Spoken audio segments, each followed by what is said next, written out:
Excuse me, class. Class.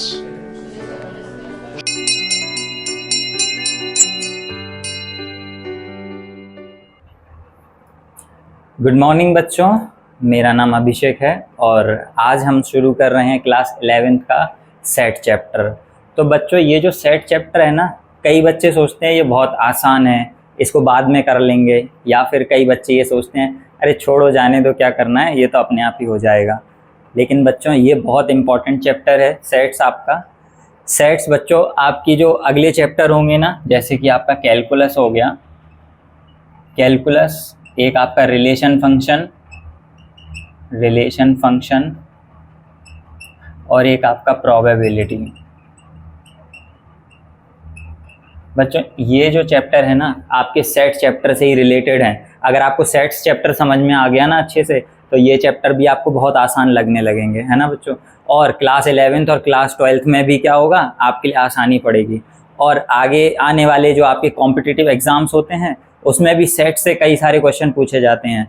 आपने देखे होंगे जो वेन डायग्राम वाले क्वेश्चंस आते हैं, आपने अगर किसी कॉम्पिटिटिव एग्जाम में कॉम्पिटिटिव एग्जाम्स के पेपर देखे होंगे, तो उसमें इस तरीके वेन डायग्राम के जो क्वेश्चंस आते हैं वो भी बहुत ज़्यादा पूछे जाते हैं। तो आप सभी को बहुत आसानी हो जाएगी अगर आपको ये समझ में आ गया चैप्टर। तो चलिए बच्चों, हम शुरू करने वाले हैं आज सेट्स चैप्टर। ठीक है बच्चों, सबसे पहला क्वेश्चन जो आता है हमारे मन में कि सेट्स होते क्या हैं। तो बच्चों, सेट्स एक वेल डिफाइंड कलेक्शन होता है ऑब्जेक्ट्स और एलिमेंट का। वेल डिफाइंड मतलब हिंदी के बच्चों के लिए अगर बोले तो हिंदी मीडियम में जो पढ़ रहे हैं, सेट्स हम कहते हैं समुच्चय, है ना। और समुच्चय क्या होते हैं, सुपरिभाषित कलेक्शन, यानी कि गठन या ग्रुप ऑफ ऑब्जेक्ट या एलिमेंट। तो उसको सुपरिभाषित होना चाहिए, वेल डिफाइंड होना चाहिए। तो बच्चों अभी हमने क्या पढ़ा, सेट्स क्या होते हैं। तो सेट्स होते हैं well defined collection of objects and elements. Well defined मतलब बच्चों हिंदी में कहते हैं सुपरिभाषित, यानी अच्छे से उसको परिभाषित किया गया होना चाहिए, तभी वो सेट होता है। तो बच्चों कुछ एग्जाम्पल देख लेते हैं हम इसमें, जैसे कि वॉवेल्स ऑफ इंग्लिश अल्फाबेट। तो बच्चों वॉवेल्स ऑफ इंग्लिश अल्फाबेट कौन कौन से होते हैं, हमें पता है। वॉवेल्स ऑफ अल्फाबेट होते हैं ए, ई, आई, ओ और यू, है ना बच्चों। इसके अलावा तो कोई वॉवेल होता नहीं है। तो ये एक सेट है और ये वेल डिफाइंड है ना, इसमें सिर्फ 5 एलिमेंट्स हैं, तो ये एक सेट है। अब दूसरा एग्जाम्पल देखते हैं बच्चों। दूसरा क्या है, नेचुरल नंबर टिल 10। तो 10 तक के सारे नेचुरल नंबर। तो बच्चों नेचुरल नंबर कौन से होते हैं, जो 1 से शुरू होते हैं, 1, 2, 3, 4 ऐसे लेके 9 और 10। तो बच्चों ये भी एक वेल डिफाइंड सेट है, इसमें 10 एलिमेंट्स हैं और ये वेल डिफाइंड है, इसलिए ये भी एक सेट है। अब बच्चों देखो तीसरा वाला एग्जाम्पल क्या है, all the beautiful peoples in India.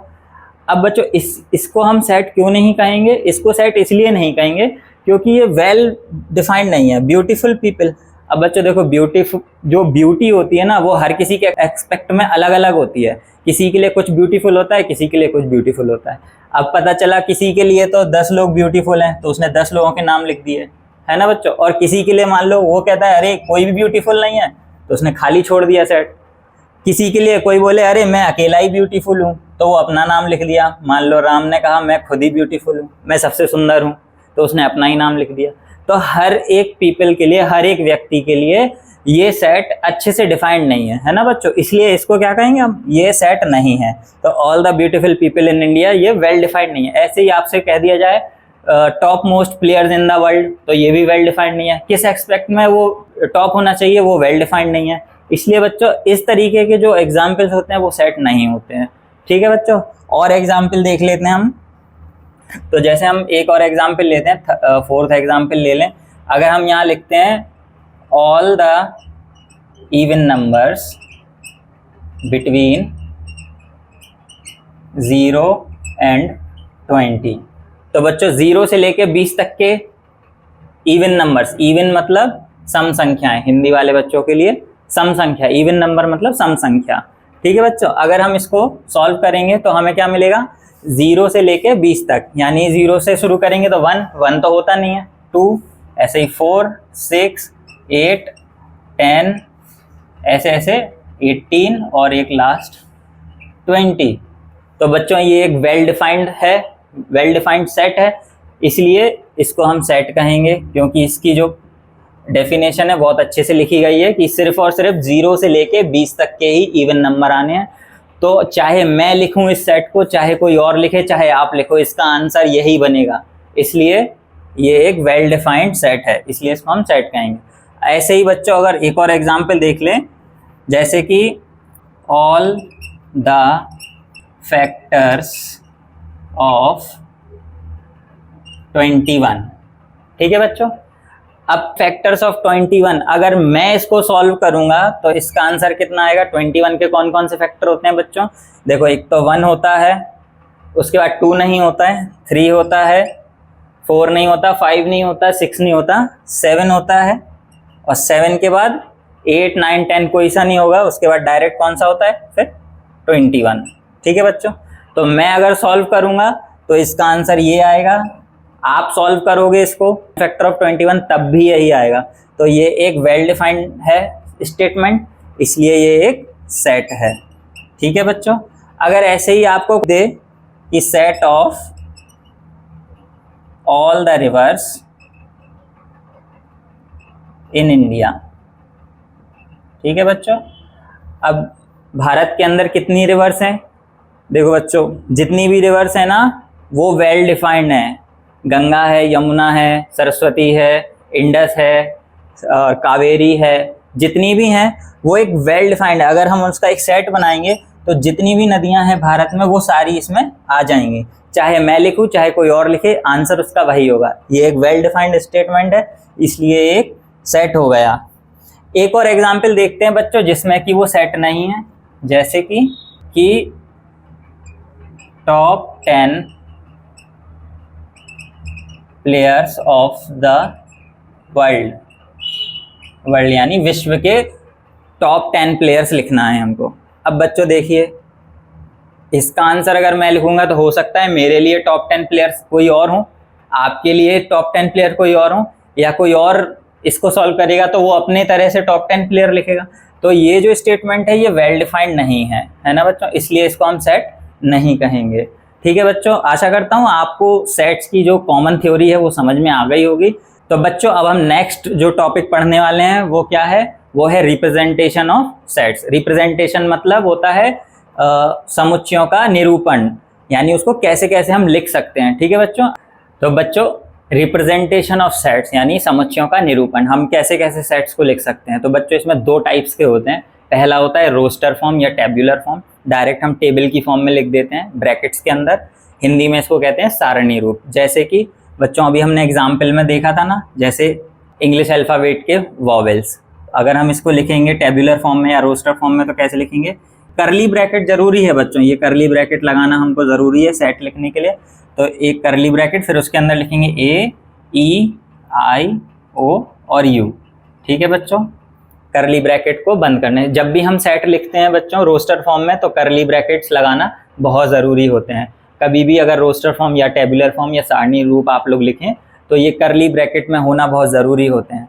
ठीक है बच्चों, तो ये इसके टाइप होते हैं। अगर हम एक और लिखें जैसे कि नेचुरल नंबर टिल 3 तो क्या लिखेंगे? 1, 2, 3।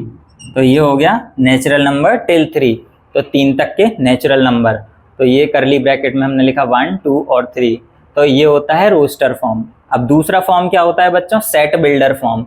सेट बिल्डर फॉर्म में हम कैसे लिखते हैं बच्चों? एक तरीके से लैंग्वेज टाइप में लिख देते हैं, है ना। इसको कैसे लिखते हैं? जैसे कि अगर कोई सेट A है, इसको लिखते हैं इक्वल टू करली ब्रैकेट। अब A में कौन सी वैल्यू है? A में है X की वैल्यू। आप इसमें X, Y, Z, ABC कुछ भी लिख सकते हो क्योंकि ये तो वेरिएबल है।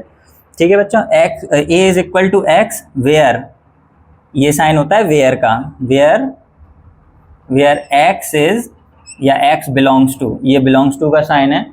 X किसको बिलोंग करता है? हमने लिख दिया नेचुरल नंबर को, N नेचुरल नंबर सेट होता है इसलिए N लिख दिया। X belongs to natural number, comma लगाएंगे यानी कि and X is less than 10 लिख दिया बच्चों हमने।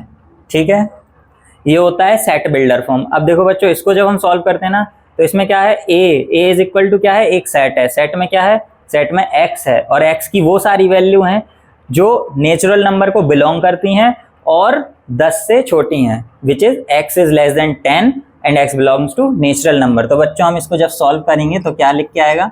A इज इक्वल टू अब देखिए 10 से छोटी है और नेचुरल नंबर कहाँ से शुरू होते हैं बच्चों, 1 से शुरू होते हैं, तो हम क्या लिखेंगे 1, 2, 3, 4, 5, 6, 7, 8 और 9। ठीक है बच्चों।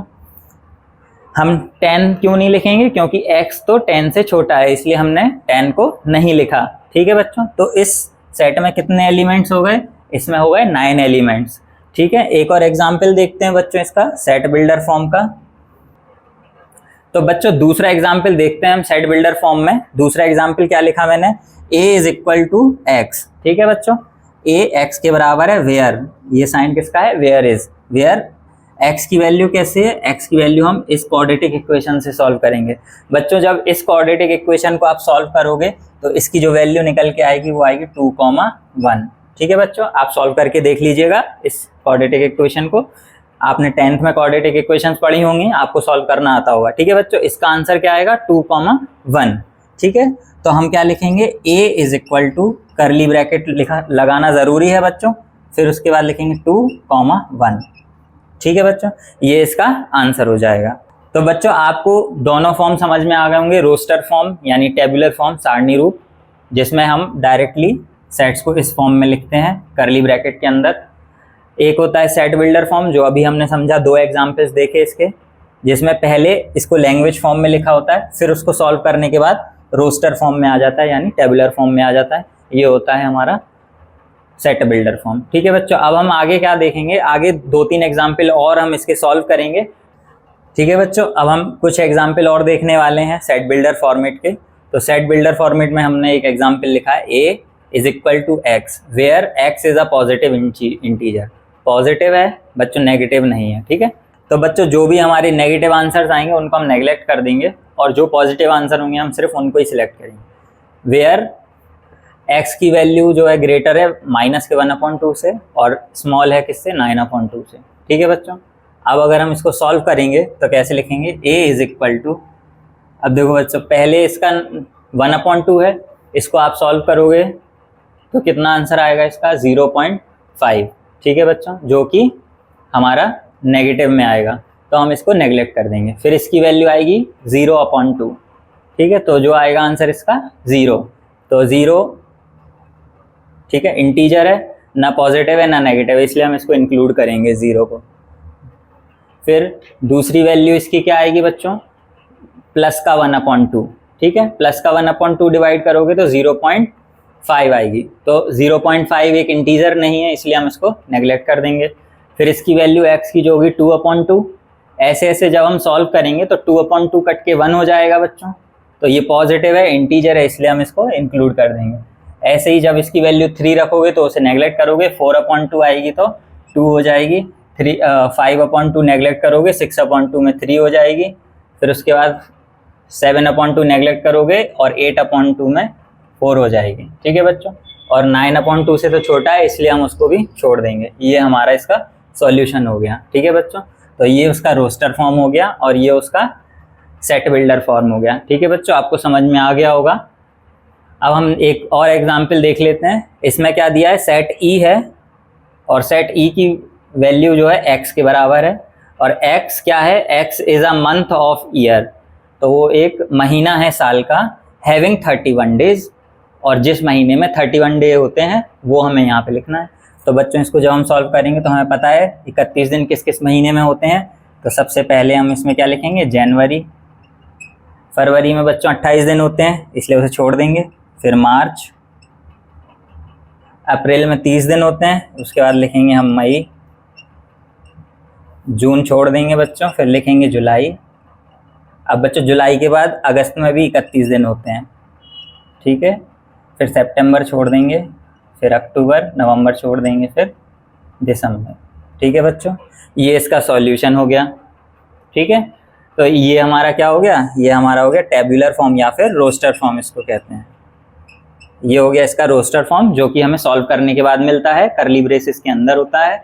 और जो लैंग्वेज में लिखे होते हैं वो क्या होते हैं, वो सेट बिल्डर फॉर्मेट होते हैं, जो कि इस फॉर्म में लिखे होते हैं, E is equal to x, where x की वैल्यू दी होती है क्या होती है। फिर उसको जब हम सॉल्व करते हैं तब हमारा रोस्टर फॉर्म आता है। ठीक है बच्चों, आपको समझ में आ गया होगा, क्योंकि ये बहुत ही ज़्यादा ईजी चीज़ें हैं। लेकिन बच्चों आपको इसको इजी समझ के छोड़ना नहीं है ना बच्चों। क्यों? क्योंकि ये आपके आगे आने वाले चैप्टर्स में यूज होंगे, जैसे कि आपके कैलकुलस में यूज होगा, आपकी प्रोबेबिलिटी में भी इसका यूज होगा, रिलेशन एंड फंक्शन जो अगला चैप्टर है आपका उसमें भी यूज होगा। और बच्चों सिर्फ 11th में भी नहीं, 12th के भी सिलेबस में सेट्स का आपका यूज होगा, इसलिए आपको इनको बहुत अच्छे से समझना है। और आगे आने वाले जो जितने भी आप कॉम्पिटिटिव एग्जाम्स देंगे ना, आगे चल के कॉम्पिटिटिव एग्जाम जितने भी आप इसमें भाग लेंगे कॉम्पिटिटिव एग्जाम्स में, तो उसमें सेट्स के क्वेश्चन बहुत ज़्यादा पूछे जाते हैं बच्चों। कम से कम नहीं तो 5 से 6 नंबर के क्वेश्चन आपके सेट्स से ही आते हैं, जिसमें वेन डायग्राम और सेट्स के क्वेश्चंस होते हैं। तो बच्चों आपको बहुत अच्छे से इसको समझना होगा। ठीक है बच्चों, अब हम आगे बढ़ते हैं और आगे हम क्या पढ़ने वाले हैं, अब टाइप्स ऑफ सेट्स पढ़ेंगे। ठीक है बच्चों, नेक्स्ट टॉपिक हमारा क्या है? नेक्स्ट टॉपिक है हमारा टाइप्स ऑफ सेट। लेकिन बच्चों टाइप्स ऑफ सेट पढ़ने से पहले हमें एक चीज़ और पढ़नी होगी, वो है रूल्स। रूल्स क्या होते हैं बच्चों सेट को लिखने के? सबसे पहले 2 रूल्स जान लेते हैं। ठीक है, पहला रूल क्या होता है? पहला रूल होता है order of elements. Order of elements can be changed.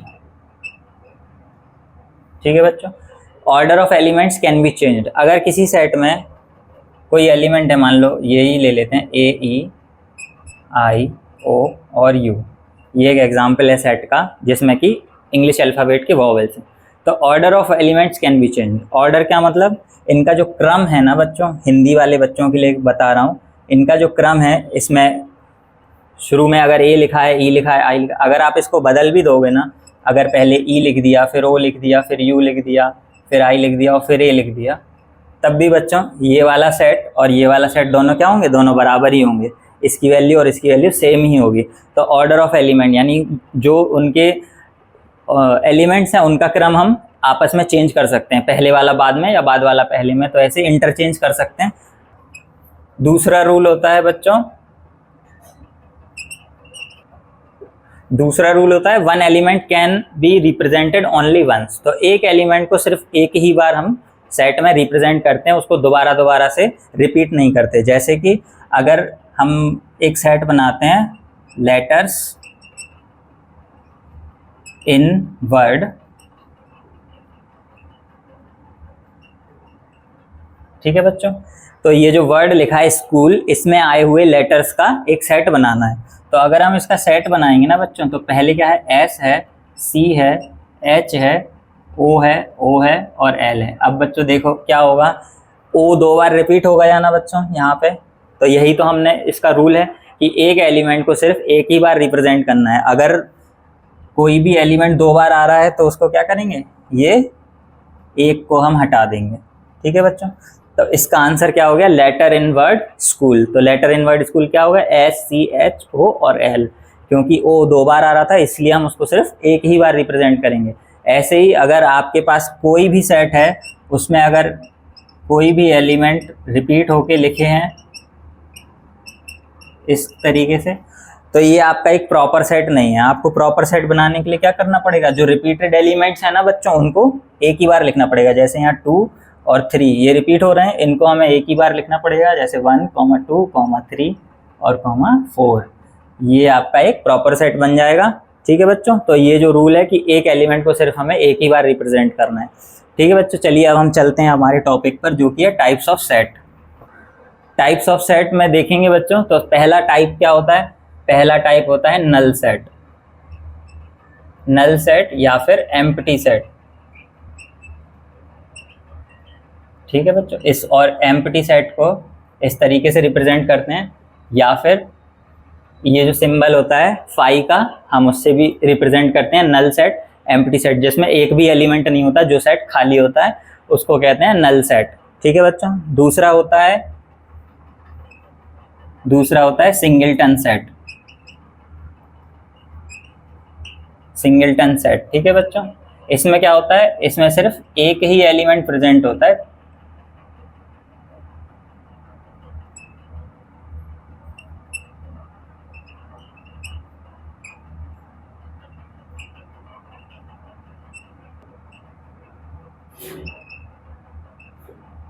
ठीक है बच्चों, ये सारे सेट क्या हो गए, ये सिंगलटन सेट हो गए, क्योंकि इसमें क्या है, एक ही एलिमेंट प्रेजेंट है।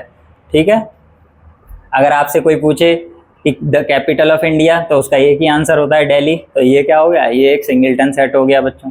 ठीक है, तीसरा सेट कौन सा होता है, तीसरे होते हैं फाइनाइट सेट्स।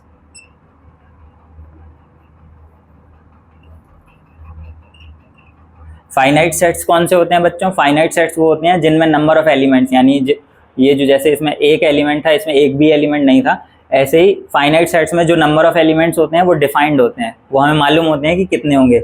जैसे कि अगर हम एक एग्जांपल ले लें, इवन नंबर्स का एग्जांपल ले लेते हैं कि 10 तक के सारे इवन नंबर्स लिखने हैं, तो 10 तक के सारे इवन नंबर्स कौन कौन से होंगे, 2 होगा, 4 होगा, 6 होगा, 8 होगा और 10 होगा। तो 10 तक के सारे इवन नंबर कौन से हो गए, ये हो गए 2, 4, 6, 8, 10।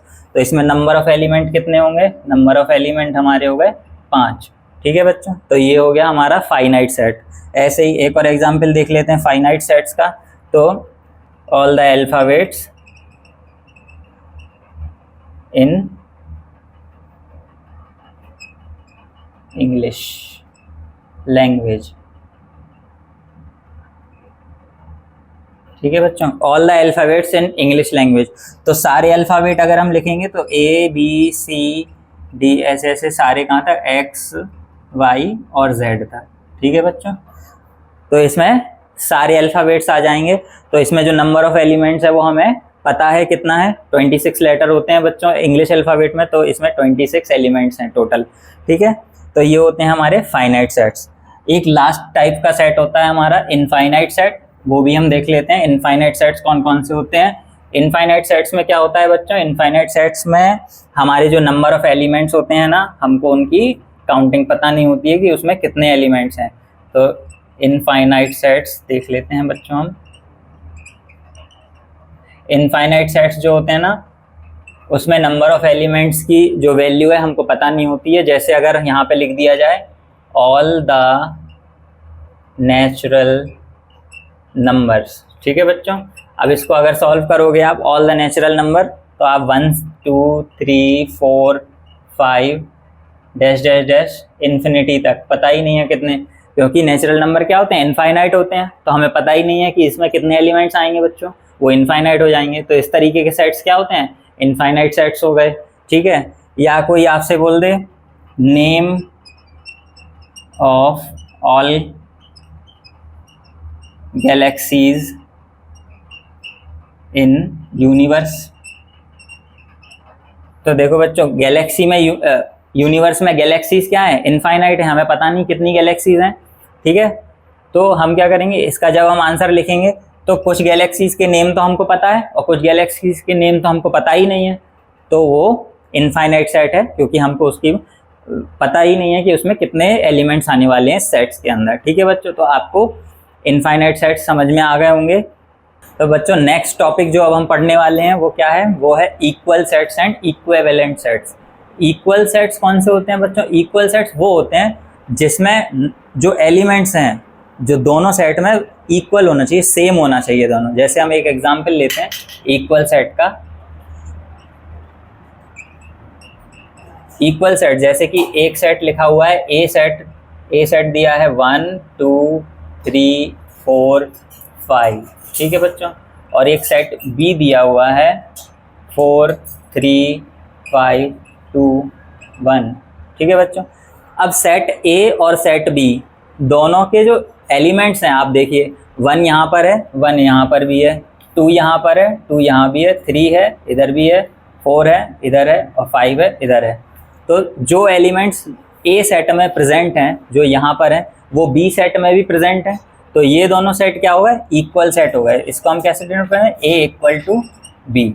ये क्या होते हैं बच्चों, इक्वल सेट्स। तो दोनों सेट्स में जो एलिमेंट्स हैं उनकी वैल्यूज़ और उनकी जो नंबर ऑफ एलिमेंट्स हैं वो भी सेम होना चाहिए और जो एलिमेंट्स हैं वो भी सेम होना चाहिए। तो वो क्या होते हैं बच्चों, इक्वल सेट्स होते हैं। दूसरे कौन से होते हैं बच्चों, दूसरे होते हैं इक्विवेलेंट सेट। इक्वल सेट्स को हम हिंदी में क्या कहते हैं,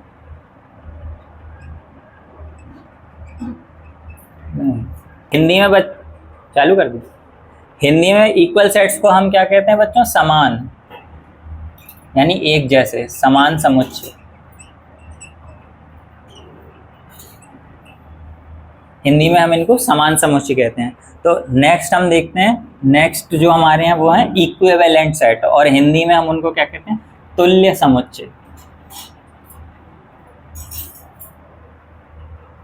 सेकंड हमारे हैं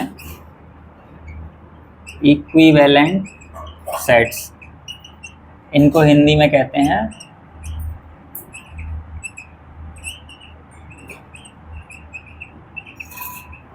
तुल्य समुच्चय।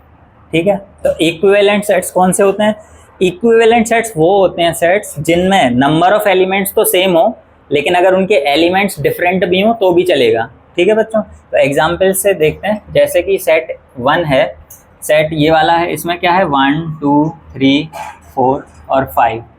ठीक है बच्चों, और एक सेट बी है, इसमें है ए बी सी डी और ई।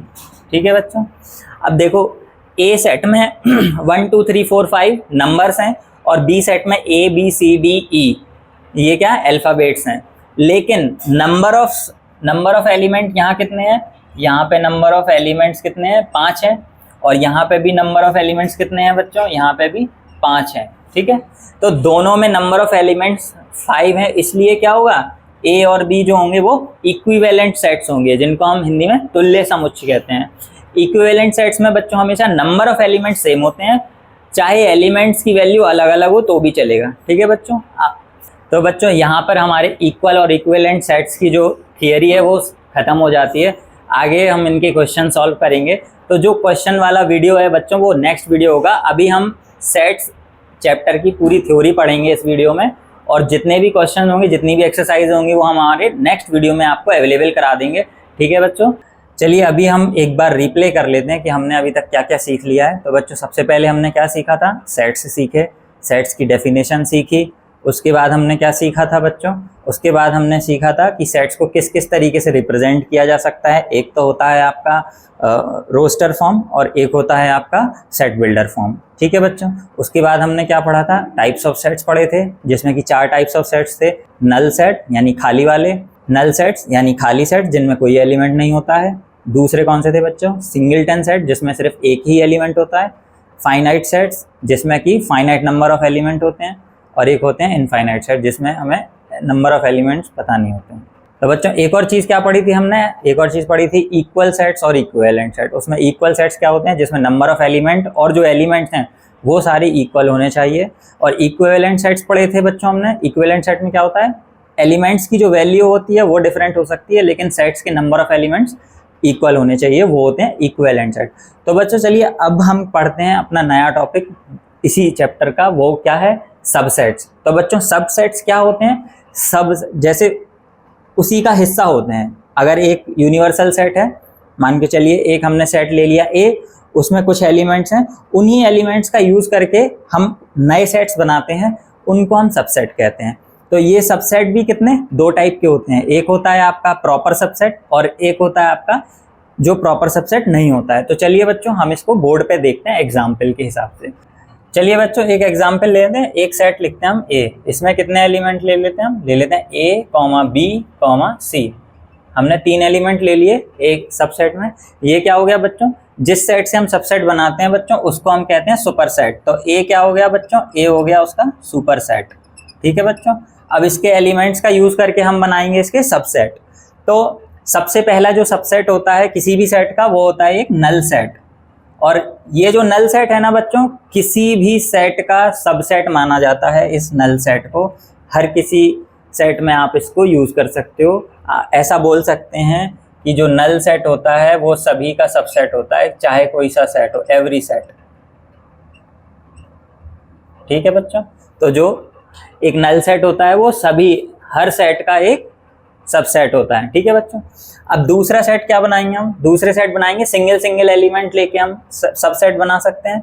जैसे कि एक ले लिया ए, फिर ले लिया बी, और फिर ले लिया सी। तो बच्चों ये बन गए सिंगल एलिमेंट वाले 3 सेट। अब हम 2 एलिमेंट लेके भी सबसेट बना सकते हैं, ए बी सी और सी ए। ठीक है बच्चों, ये 3 इसके सबसेट बन गए 2 एलिमेंट के।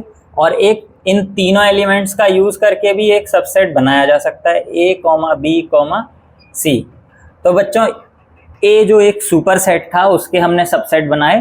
तो बच्चों कितने सबसेट बने? 1 2 3 4 5 6 7 और 8 सबसेट बने। तो बच्चों इसका एक फॉर्मूला भी होता है कि किसी भी सेट के कितने सबसेट बनेंगे, उसका फॉर्मूला होता है 2 to the power n। ठीक है बच्चों, और ये जो n है ना, n क्या है? n is number of elements in super set. तो जो सुपर सेट है जिसका यूज करके हम सबसेट्स बना रहे हैं उसके नंबर ऑफ एलिमेंट्स n है। तो जो नंबर ऑफ सबसेट बनेंगे वो कितने बनेंगे बच्चों? 2 to the power n। अब बच्चों यहाँ एक इंपॉर्टेंट चीज नोट करने वाली क्या है कि ये जो नल सेट है और ये जो सेट है जिसमें तीनों एलिमेंट यूज हो गए हैं जो ए में थे, तो बच्चों देखो ये जो सेट है ना ये ए के इक्वल है बिल्कुल, ए सेट और ये वाला सेट, इसमें भी ABC एलिमेंट है, इसमें भी ABC एलिमेंट है।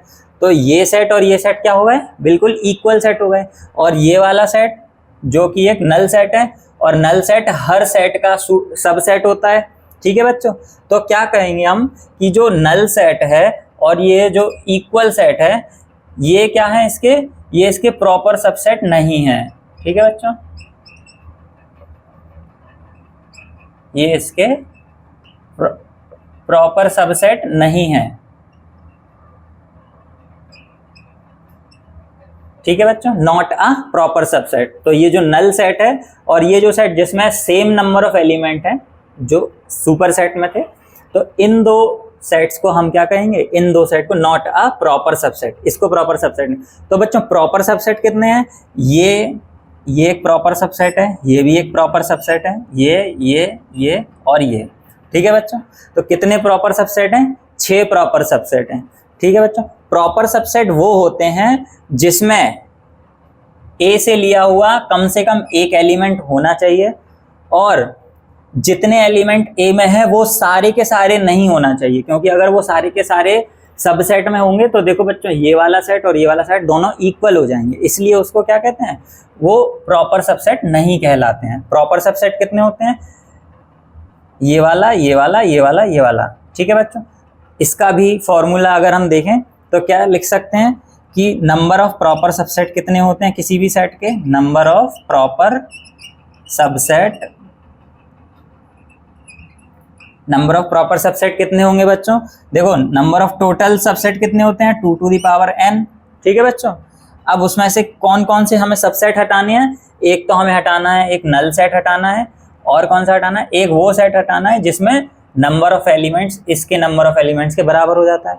तो ये दो सेट्स को हमें माइनस कर देना है। ठीक है बच्चों, तो ये हो गया हमारा क्या? ये हमारा हो गया नंबर ऑफ प्रॉपर सबसेट। ठीक है बच्चों, आप लोग समझ गए होंगे। एक और एग्जाम्पल हम देख लेते हैं सबसेट का। चलिए एक और एग्जाम्पल मैं अगर लिखता हूँ यहाँ पे, मान लेते हैं कि ये R सेट है और R सेट में मान लेते हैं कि हमने लिखे हैं प्राइम नंबर्स लिख लिए 1, 3, 5 और 7। ठीक है बच्चों, हमने इसमें कितने एलिमेंट्स ले लिए बच्चों? 4 एलिमेंट्स ले लिए। अब हम क्या देखेंगे इसमें? Number of subset. तो नंबर ऑफ टोटल सबसेट कितने बनेंगे? नंबर ऑफ टोटल सबसेट कितने बनेंगे बच्चों? अभी बताया था आपको 2 to the power n।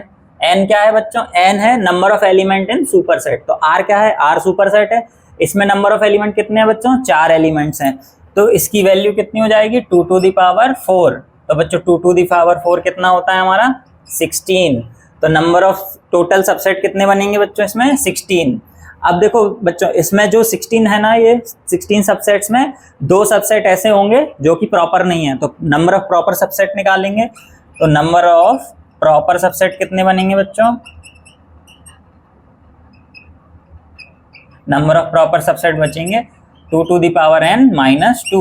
तो 2 to the power n कितना था? 2 to the power 4 माइनस 2। ये हो गया हमारा 16 माइनस 2। तो नंबर ऑफ प्रॉपर सबसेट कितने बन गए बच्चों? 14।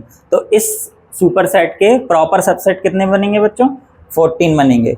अब इसको रिप्रेजेंट कैसे करते हैं हम वो देख लेते हैं। ठीक है बच्चों, देखिए बच्चों यहाँ पे मैंने एक सेट लिखा है S। एस एक सुपर सेट है जिसमें 1, 2, 3 ये 3 एलिमेंट हैं बच्चों, ठीक है। अब अगर हम इसका एक सबसेट लिख लेते हैं, मान लीजिए ए लिख लिया हमने, ए सेट में क्या लिख लिया 1, 2, बी में लिख लिया हमने 2, 3, ठीक है बच्चों। एक और सेट लिख लेते हैं सी सेट में हमने लिख लिया ये तीनों 1, 2, 3, ठीक है बच्चों। अब देखिए यहाँ पर हम कैसे रिप्रेजेंट करते हैं बच्चों, जो उसके प्रॉपर सबसेट होते हैं ना, जो प्रॉपर सबसेट होते हैं और जो नल सेट होता है उसको हम डिनोट करते हैं इस तरीके से, जैसे कि A is the subset of S, ठीक है बच्चों। ये साइन होता है सबसेट का, A is the subset of S, ठीक है। B को भी हम ऐसे ही डिनोट करेंगे बच्चों, B is the subset of S। अब बच्चों यहाँ जो C है ना वैल्यू, C सेट की वैल्यू क्या है, सेम है जो S की थी, जो हमारा सुपर सेट है वही C सेट है। तो बच्चों इस केस में क्या हो जाता है, जो C सेट है ना वो इसके इक्वल है, S की इक्वल है और इसका सबसेट भी है, लेकिन इसको प्रॉपर सबसेट नहीं कहते हम, है ना, लेकिन है तो सबसेट ही। तो इसको क्या करते हैं, जो इक्वल साइन का एक साइन जो नीचे का आता है उसको लिखा रहने देते हैं और यहाँ पे एक सबसेट का साइन बना देते हैं। तो इससे क्या डिनोट होता है बच्चों, C is the subset of S and C has the equal number of element as that of S। तो C में जो नंबर ऑफ एलिमेंट है वो S के बराबर है और C S का एक सबसेट है, ठीक है बच्चों। तो ये होता है सबसेट का साइन और ये होता है वो साइन जिसमें कि ये डिनोट करते हैं कि जो C सेट है उसमें जो नंबर ऑफ एलिमेंट है वो S के इक्वल हो सकते हैं। तो अगर कभी भी ऐसा दिया हो आपको A is the subset of B, तो ये डिनोट करता है बच्चों A जो है वो B का सबसेट है और A के एलिमेंट B के इक्वल हो सकते हैं, ठीक है बच्चों। तो चलिए अब हम आगे बढ़ते हैं, सबसेट्स आपको समझ में आ गए होंगे बच्चों, इसके जो एग्जाम्पल्स होंगे ना बच्चों हम आपको नेक्स्ट वीडियो में प्रोवाइड करेंगे, ठीक है। तो नेक्स्ट हमारा जो टॉपिक है यूनिवर्सल सेट।